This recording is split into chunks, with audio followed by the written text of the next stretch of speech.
So the destruction of the Nord Stream pipeline, the natural gas pipeline that carried, well, natural gas from east to western Europe, was the single most profound act of environmental terrorism in history. It released more deadly CO2 into the atmosphere. It was also an attack on our NATO allies. Our NATO allies are the beneficiaries of the natural gas pipeline. Germany, which is the core of European NATO, suffered. So the Biden administration was talking about how much it loves NATO, attacked NATO, and they did it. They promised to carry it out. They haven't really denied that they did it. So during an interview with Donald Trump yesterday, we thought we'd ask, who does he think did it? We previewed the answer last night. Here's the full exchange. Who blew up the Nord Stream pipeline? I don't want to get our country in trouble, so I won't answer it. But I can tell you who it wasn't, was Russia. Yeah. How about when they blamed Russia? You know, they said Russia blew up their own pipeline. You got a kick out of that one, too. It wasn't Russia. So I won't answer the question only because I don't want to get our country any deeper than they already are. But it sort of all starts. We have, we have the most incredible equipment. I rebuilt our whole military.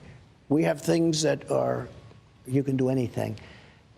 We're equipped to do anything, but I refuse to say it because I want our country to be pristine.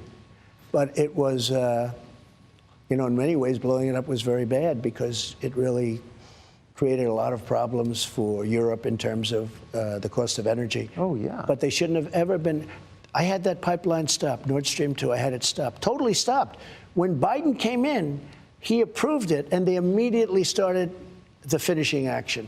I had Nord Stream because I said, for Germany and Europe to get their energy from Russia, that was when I said I sent Angela Merkel the flag. I sent her the white flag of surrender. She said, but why do you do that?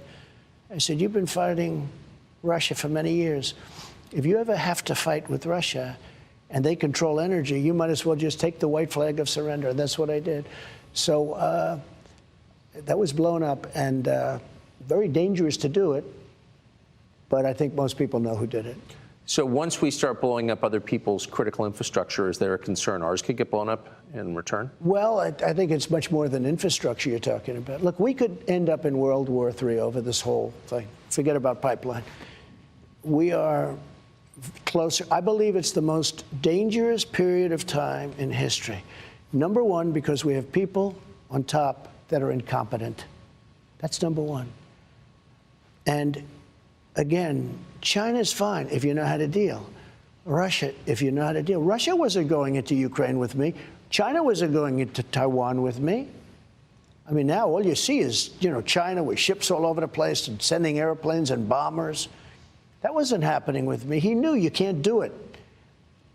And also, Russia knew you can't do it. They would have never done it. The most dangerous period of time because of weaponry, because of nuclear, because of weaponry, most dangerous period of time in the history of our country and in the history of the world right now. And we have an incompetent person at the top.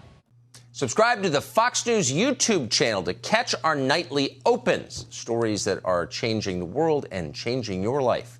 From Tucker Carlson tonight.